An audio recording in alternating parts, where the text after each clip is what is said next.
Būna akimirkų, kai viduje taip skauda, kad net kvėpuoti sunku. Kai širdis neplaka, o šaukia. Kai atrodo, jog visas pasaulis viena didelė tyla, kurioje tavęs niekas negirdi. O gal tiesiog niekam nerūpi. Aš nebežinau, kodėl ašaros, kodėl siela kraujuoja. Nebemoku apsimetinėti, nebeturiu jėgų šypsotis, kai viduje tamsa. Visa, kuo tikėjau, viskas, dėl ko gyvenau, subyrėjo. Likau stovėti tarp šūkių, savo svajonių jausmų, pažadų. Ir kiekviena iš tų šūkių skaudina, primena, kai buvau kvailai laimingas.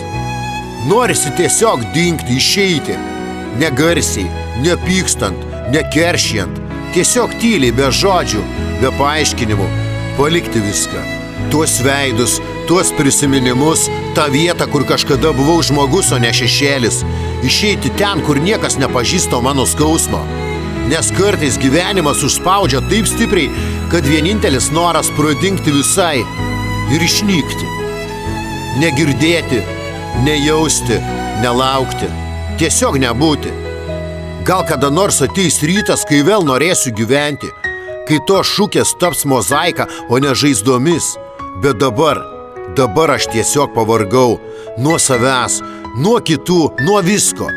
Leiskit man išeiti ne todėl, kad pasiduodu, o todėl, kad šiuo metu būti čia tiesiog per sunku. Real Dreams.